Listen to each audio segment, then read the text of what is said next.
There is a 20-60-20 rule at play here no matter what in every situation, right? So, and the numbers aren't exactly 20-60-20, but 20-60-20, far left-hand side of the bell curve. There's a 20 percentile people, 60% in the middle, 20% on the far right-hand side. Hello and welcome to the Remarkable CEO Podcast, a show dedicated to chiropractors who want to transform their job into a business so that they can have a remarkable practice as part of a remarkable life, not instead of one. With your hosts, Dr. Pete Camiolo and Dr. Stephen Franson. And welcome back to another episode of the Remarkable CEO Podcast. I'm Dr. Pete Camiolo. And I'm Dr. Stephen Franson. We're thrilled to be with you.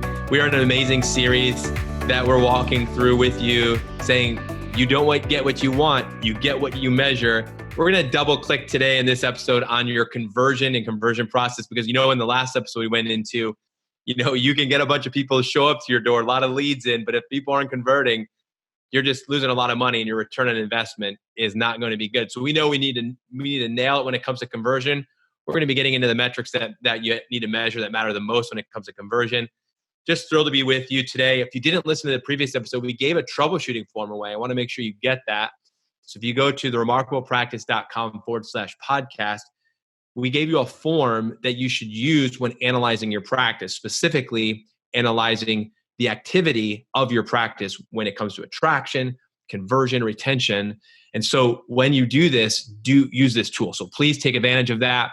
If you didn't hear that last episode, I also encourage you to go back and listen to it, because we really set you up for victory when it comes to how do you measure metrics and how do you leverage metrics when it comes to, as a CEO, leading your practice into your future. And so go back and listen to the episode if you haven't.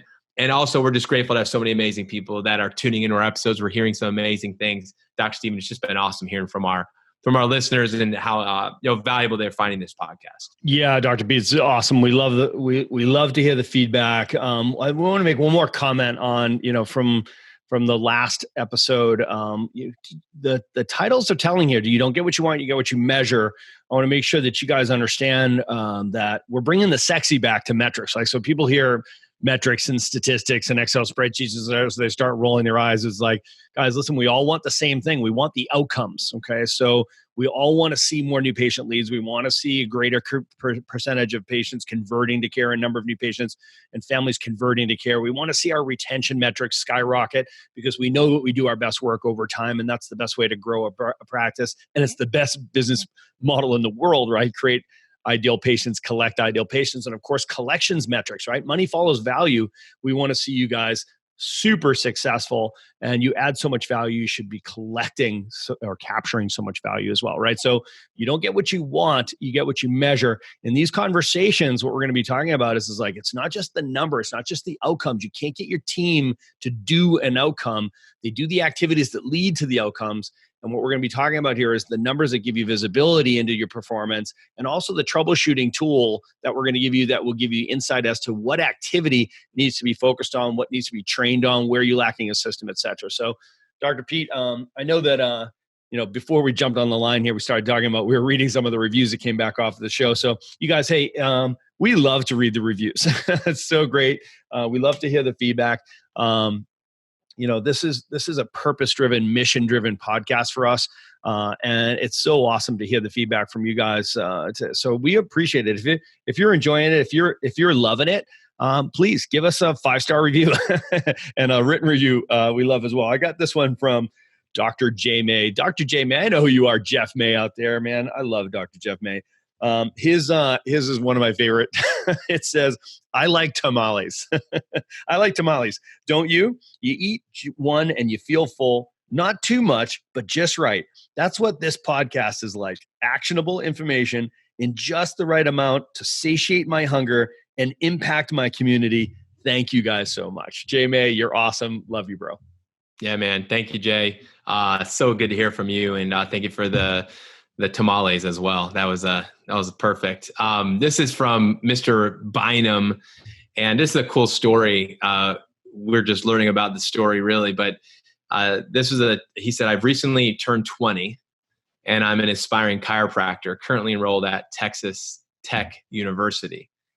pursuing a double major in business management and marketing. I attended a summer seminar with my mother in California. So what he's referencing there is he actually came to our immersion that we did in Los Angeles this past summer, where we were focusing on, it was our conversion immersion. Yep. Yeah, it was our conversion immersion. Conversion immersion in LA.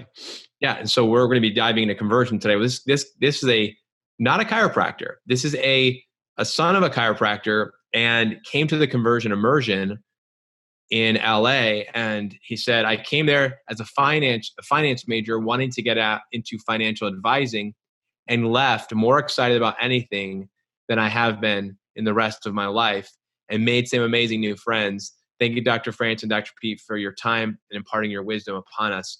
So first of all, I just want to say thank you for this amazing review. And I love how the information that we teach, it's for everyone. And the community that we have in TRP, the tribe, and how welcoming it is to people, DCs, CAs, family members, everybody's welcome. That's the amazing thing. And when we're at these seminars and we do at these immersions, we're training, we're working, we're growing, we're growing ourselves, we're growing our businesses, our teams, everybody's walking away, improving, growing to the next level. So on that note, I just want to let you all know that we have immersions coming up in this year that we would love for you to be a part of. If you haven't attended an immersion in a while or ever, you can attend an immersion as a guest, as somebody who's not a part of the Remarkable Practice. You're absolutely welcome to join us at one of our training events and our immersion events coming up this year. And we have our next event coming up. It's going to be in the spring. It's in April, and it's in Chicago. I'll spare all the details. You can go to theremarkablepractice.com and click on the link for events, the events tab, and you can see all the upcoming events. We actually have events in the United States. We have events in Australia as well. So maybe you're listening to this podcast and you're not in the US, you're somewhere else around the world, and it's easier for you to get to Australia. Well, then you can pop into one of the Australia events, come with your team, show up, train with us. We would love to meet you. We'd love to train with you that way. It's one of our favorite things that we get to do. And again, if you come in April and you go to that event, we're actually going to be training on attraction, which is going to be awesome, which comes off of the podcast actually we just did. So, we run on a theme each and every quarter and on our live immersions, and we love to have you join us, just like Mr. Bynum did. Yeah, Dr. Pete, this is a big invite that we want to lay out there. So if you're loving this podcast, you're going to absolutely love the live events, the live trainings that we do. We do 4 different domains: attraction, conversion, retention, and team building. So we have the certification programs for both DCs and CAs. So if you're looking for a place to bring your associate doctors, a place to bring your CAs to be trained up in the material that you're listening to. So there's remarkable attraction, remarkable conversion, remarkable retention, and remarkable team building. We teach all 4 once per quarter around the country in the US. Like Dr. Pete said, our next one is in April 3rd and 4th, 2020 in Chicago. That's where we're going to do remarkable attraction. And then if you're listening to this in the other hemisphere, we'll be in Australia. We're going to be in Melbourne, Australia, May 22nd and 23rd, 2020. Also remarkable attraction. So we do all 4 events in the US and all 4 events in Australia as well. We'd love to have you join us. Just go to the website. You see the events page. You can register right there. Yeah, so we just appreciate all of you who are listening. We thank you for the amazing feedback. Again, if you're loving this podcast, let us know. We'd love to hear from you. Give us 5 stars. Leave us a review. It means a lot to us. We're living in a digital and virtual world. Sometimes we don't have any connection, and that's the only way we'd ever be connected to one another and know that you exist. And we love you. We love to hear from you from that perspective. And also, if you have anything you ever want to hear from us on the podcast, message us on Facebook or Instagram. Just message Dr. Stephen Franson or Dr. Pete Camiolo. Let us know what you think about the show. Ask us, questions as well about your practice, your business. We love to support you and help you. But if you have something you want to hear about in the podcast, we'd love to hear that as well. Today, we're excited to dive into our subject matter again in this series is you don't get what you want, you get what you measure, CEO. And the truth is this is the fact, especially when it comes to conversion. So we're going to dive into conversion, the conversion category. We're going to troubleshoot your conversion for you right now, because these are categories that we all share in common, no matter what type of business you have, actually. The conversion process is very, very specific. And we're gonna get into the high level. We're also going to get a little bit into the vital sign level as well, which is a little bit deeper. We're going to go a little bit deep today with you so that when you actually take the troubleshooting form and you sit down with your team and you start analyzing your business a little bit closer, we want you to walk away with a really good plan for how you can increase and upgrade your conversions moving forward. Yeah. So Dr. B, let's keep with the theme that you don't get what you want, you get what you measure, right? So in the spirit of what you focus on grows, today let's focus on our conversion, right? So under the category or subdomain of conversion, we'll go high level and we'll follow the same structure that we did with the traction. Let's talk about total conversion, right? So total number of new patient conversions. In other words, people that say yes and to start care. There's a total number of human beings, so that would be the total number of conversions. And we could also talk about percentages, like what's the total percentage of people that went from being a new patient lead to being an active patient, right? So what does it mean to be a converted patient, right? So you have to define that for you and for your practice to be able to say, what does it mean to be a converted patient? So that's an important definition that you're going to need to land on. For example, it may be a person has said yes to my initial recommendations for their initial care plan. Now, your initial care plan might look like 4 months, 4 weeks, 4 adjustments, 4 years. I don't know what that is for you, but you need to define that from a clinical perspective. This is the first care plan. The person has said yes and made a commitment to care. That's a converted new patient. So in the Remarkable Practice System, it's very common that people will adopt the initial intensive care of the first 4 months of care. That would be an example of the first care plan. So how many people said yes to starting care and would be considered a converted patient? So that's total number of new patient conversions. That's one number. And you could also have conversion percentage, which is given the number of new patient leads that came in, what percentage of those actually moved forward and committed to care, right? So then we want to break down that aggregate number into the same 3 subcategories that we did with attraction. We have internal, external, and digital marketing. So we should also have tracked conversion percentages for internal new patient leads, external new patient leads, and digital new patient leads. Because guys, these are 3 different populations of people, okay? And we want to be able to track those to be able to say, you know what, is our performance, because conversion percentage is a performance review, is our performance the exact same for people who are referred into our practice? Is it as it is for the people that come in from an outside talk or from a billboard? Is it exactly the same for those people that come in from a video that I do on Facebook or from a Facebook ad or from watching my YouTube video series, etc.? You want to be able to track these things and say, what is our conversion percentage of these people based on the source? In other words, how did they find us? How did they come into the practice? Yeah, as soon as you're talking, I just envisioned a team of you, me, all of us sitting around a circle in our team meetings and people looking at these numbers, and there's a bunch of finger pointing that goes on. And I would say a lot of times we blame conversion on the patient. I think a lot of times that there's a lot of saying, oh, the reason why they didn't convert was because, and we come up with an excuse, we come up with a reason. And I just had a vision right now in my mind of a lot of you like me and you, Dr. Stephen, all of us in our business meetings with our team, looking at our conversion stats and being like, how do we get this better? And us actually thinking that it's the patient that's the cause, that's the problem. And I'm going to go ahead and say, just like we always said, when there's 1 finger pointing at you, there's 3 pointing back at me. It's our responsibility to take responsibility. So the takeaway from this is we've got to take responsibility for the conversion issues. Don't blame your community. Don't blame your town. Don't blame your marketer. Don't blame, all that stuff. Listen, if they made it to your office, it's your responsibility to convert them. That's my mindset always. So you say, well, the patients that come from this Facebook initiative or from that screening or from this whatever, right? You fill in the blank.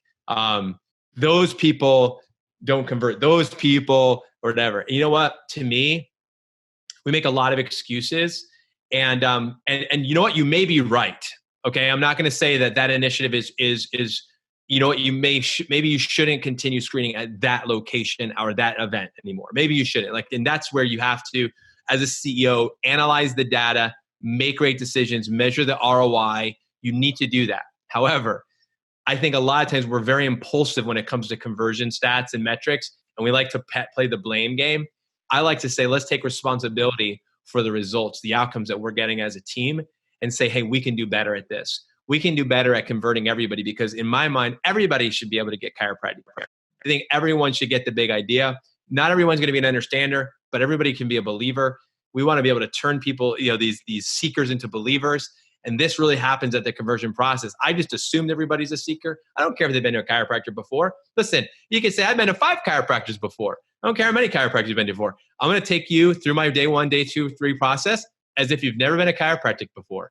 I'm also going to talk to you like you're a 3rd grader, because I believe, even if you're a medical doctor, that what I'm about to share with you, you don't know, because if you've known it, you would have been in my office last year or 10 years ago. So let's just go ahead and dive into it now. So there's some things that I think we can all improve on. One of them is taking responsibility for our statistics, taking responsibility for our outcomes as a whole team, not just for me personally as a doc. That's the owner-operator mindset. Well, I'll carry this whole conversion situation up the mountain. Really? No. We all take responsibility for this. There's certain people that are accountable for certain parts of the process, day 1, day 2, day 3, but we're all responsible for this. And I just wanted to say, as you're listening to some of this, the heart behind this is we want you to help reach more people more effectively. We believe that the people in our office are healthier than the people that are not in our office. We believe that people should be able to get chiropractic care as part of their lifestyle. It should be integrated into people's lives. We believe that. We want to help make that happen. So we've got to look at our own processes internally and say, hey, how can we get better at helping the people that God is sending to our office, that we have worked so hard to get to come to our office? How can we do a better job of converting those people? Dr. Pete, I love this conversation, and I love how the script is flipped. Because in the good cop, bad cop scenario, for those people who know us both well, you usually get to be good cop and I have to be bad cop. I think by nature, I'm probably a little bit more of a hard ass, but I love that you went hard ass right now. Okay. So now I get to sort of come around and be the good cop. Here's what I want to say, Kairos.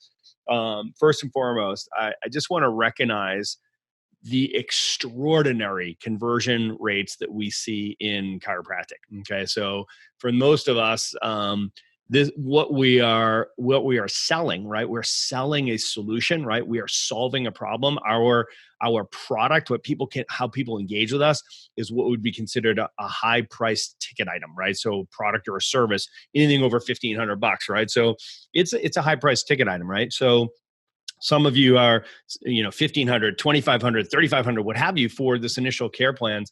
I just want to recognize the extraordinary conversion rates that we see. They are literally unheard of. So I know, Dr. Pete, you're involved in C12. I can remember a conversation going on in the C12 group. It's an executive group of CEOs and business owners and leaders talking about conversion and conversion rates, et cetera. And they laughed and you're doing that wrong. And I'm like, no, I'm not. I'm not calculating the number wrong, because in most industries, they're trying to get somewhere between 3 and 13%. 13% conversion rate would be legendary. And they would tell about that, like 3rd generation salespeople would tell about their great grandfather who once got a 13% conversion rate. And what conversion rates we're going to talk about today are 50, 60, 70, 80+% conversion rates. So guys, I just want to throw my warm arms around you right now and give you a big squeeze and just be like, you guys are awesome. So, that being said, I also want to take some of the stress and strain off of you as well, because I know so many of you beat yourselves up in your conversion rates, right? Hanging your heads. You hear some numbers and you're just like, oh my gosh. I'm just like, here's what I want you to know to be true. There is a 20-60-20 rule at play here, no matter what, in every situation, right? So, and the numbers aren't exactly 20-60-20, but you guys all know the Pareto principle. I'm going to give you the Franson principle on this: 20-60-20. Far left-hand side of the bell curve, there's a 20 percentile of people, 60% in the middle, 20% on the far right-hand side. The 20-60-20 rule says that on the far left-hand side, 20% of people, no matter what you do or no matter what you say, they're not going to start and they're not going to stay. Look, they're just not ready, right? This is just a no for now situation. So listen to me. No matter what you do, no matter what you say, they're not going to start and they're not going to stay. That's the far left-hand side, 20%. And on the opposite end of the continuum, there's a far right-hand side that has a 20 percentile population as well, which is no matter what we do or what we say, they're going to start and they're going to stay. You can't screw them up, right? So far left-hand side, no matter what you do or say, they're not going to start. Far right-hand side, no matter what you do or say, they're going to start. You can't screw it up, right? Here's the truth, guys. We need to let that go and we need to focus on the 60% in the middle. That 60% in the middle is who we train for. This is who we design our systems for, right? This is what we study for and we prepare for and what we focus on, okay? So I'm just going to give you permission right now to just bless those people on the far left-hand side. Just let them go. Stop beating yourself up about them. Stop focusing on them. And frankly, stop focusing on the people on the right-hand side because you can't screw them up either. Remember, this is mission-based. We want to get better. We want to capture at least 80%, right? So let's focus on that 60% in the middle. And that's what we're setting up our systems for, design our practice for, and what we're training for. Yeah, this is such a powerful conversation, Doc. I'm glad you gave everybody a nice warm hug. We needed that. We needed that in that moment. But we need it both, right? We need it both. Like we have to have those come to Jesus talks with our team. We have to have those real moments, but then we also have to live in reality. Like you said, you look at these other industries and you look at what we're actually doing in chiropractic. One of my other convictions, Doc, as you're talking, because I know our audience is a awesome audience of docs, and many of you docs we don't know. And but I would say that defining the definition of what a conversion is really important. I just want to emphasize that what you said, Dr. Stephen, earlier was you have to define what conversion is, and then you have to define what true conversion, and that's another definition. But what's initial conversion? Can we at least say that walking away from this call today that every single person on your team, CEO, has a clear definition of what a conversion is in your practice? If you can. Now, hopefully everybody's like, check, done. We already got that. Perfect. If you don't, I'm just going to say your first action step from this episode of this podcast today would be define what a conversion is. What are they converting to? What is a conversion? And we can't tell you. We could tell you in the Remarkable Practice, it's the first 4, the initial care plan, the initial intensive plan, which is a 4-month plan.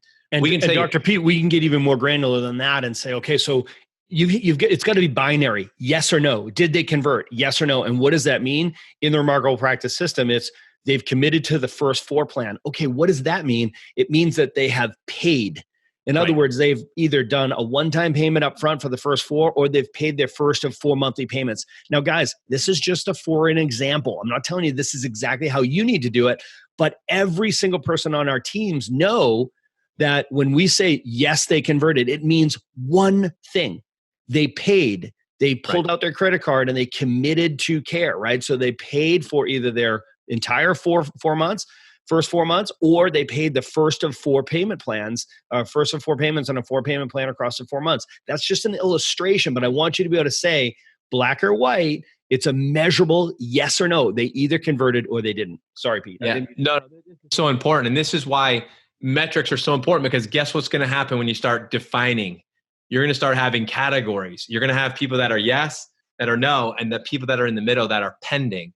And just let's live in reality. You are going to deal with that. We've all had the person that's come and says, you know what? I need to go home and talk to my spouse. I need to go home and think about it. I need to, right? So we know that that's going to happen. It's not a no. It's not a yes. It's a maybe.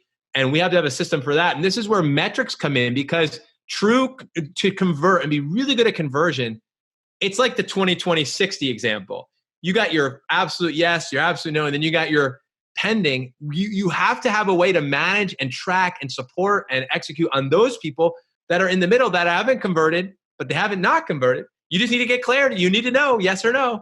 And we don't, so they can never go into the category of yes. The only people that go into the category of yes in conversion are people that have paid. And that's right. And in the Remarkable CEO program, we don't create problems for you to send you off to go try to create a solution. We have a solution for this as well, right? So in Vital Signs, it's called the New Patient Tracking Report. So it is an Excel spreadsheet based program. Vital Signs is very simple. You can use it with any EHR program. So you just populate certain stats. This is where we're tracking every new patient lead that comes through the door. As soon as somebody raises their hand and said, I want help, they schedule an appointment, they go on the New Patient Tracking Report. They're a lead now. And in every single step of the patient process, as they progress through the patient process, they change colors. Their color changes so that you can look and say, yes, green, they converted. Red is no, they didn't.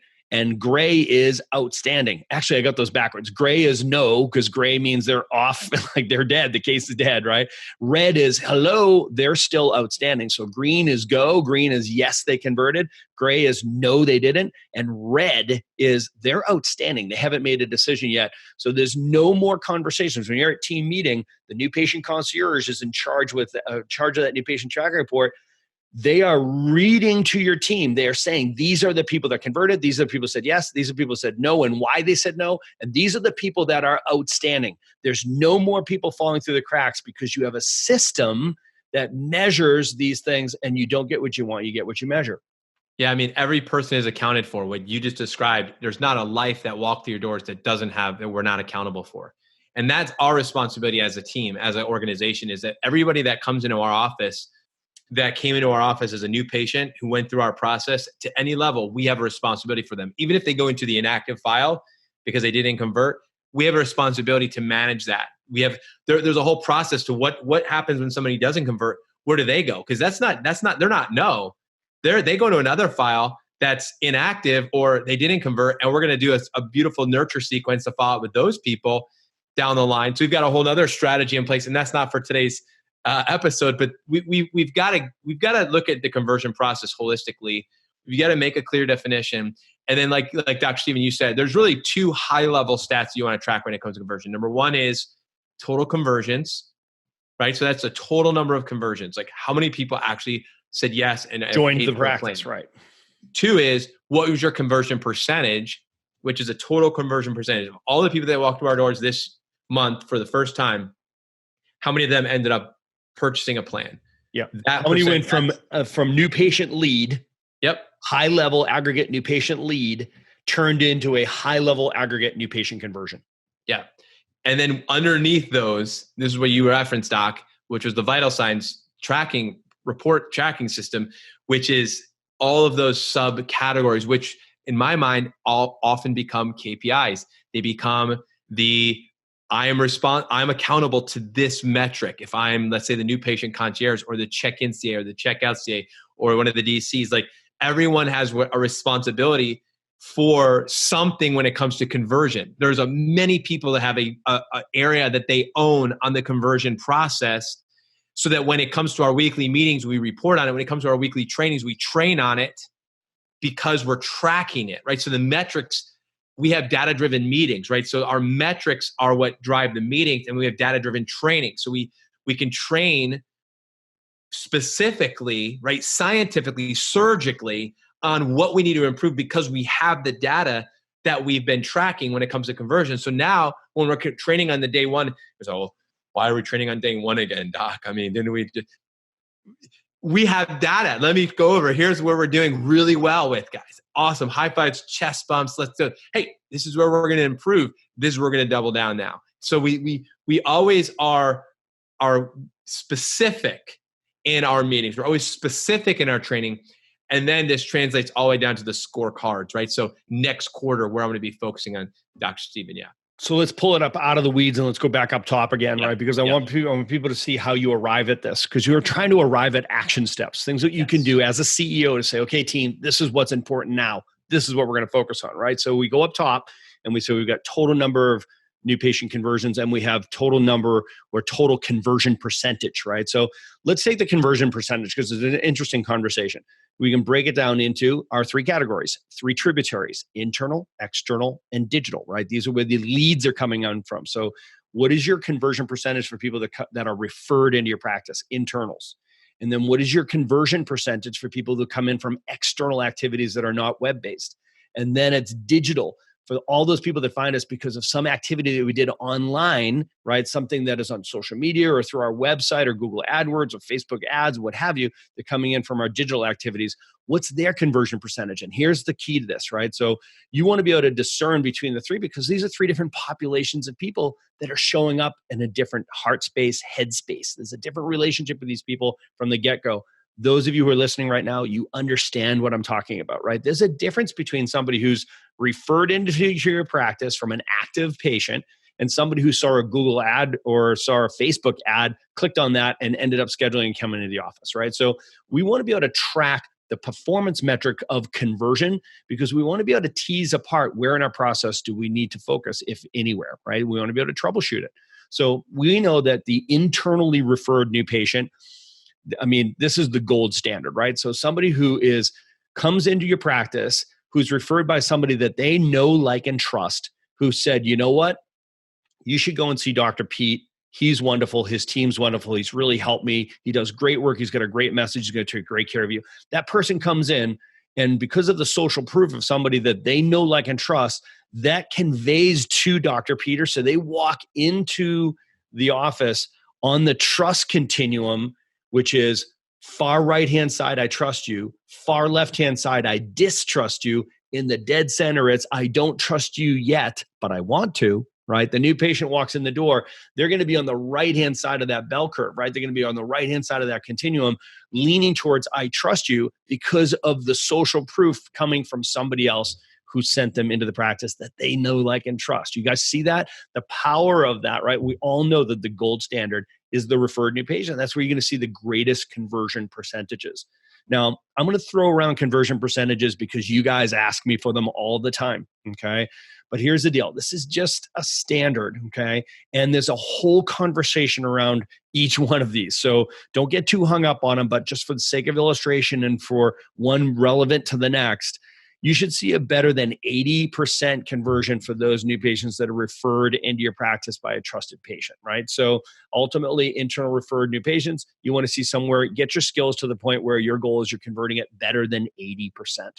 Now, as we move down the line, so to speak, we get into the external new patients. As people that are coming in as leads from external activities, you're going to see a variance in these types of populations because based on the type of external activity. Are we talking about a billboard that you did, an article that you wrote in your newspaper, an interview that you did on television?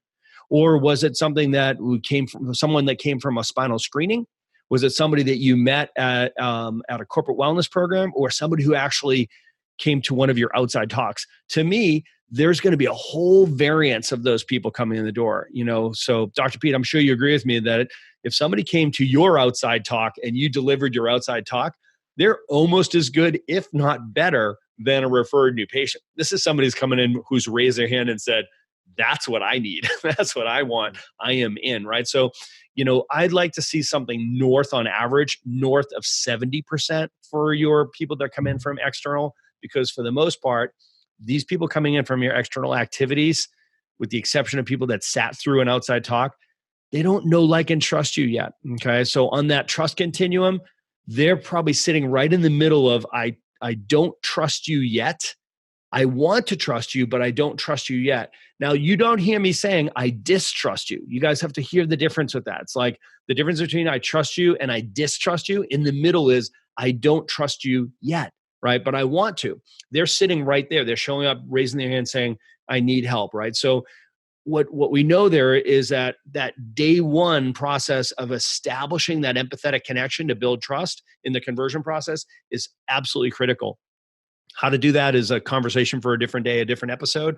But right now, know that we know when we see that external new patient conversion percentage dropping, you really need to work on your day one, making that empathetic connection so that you get that speed of trust, as Stephen Covey Jr. put it, as that conversion is a reflection of connection, and connection is what leads to trust, right? So now that third group of people, these are your digital leads, right? So people that come in from digital leads.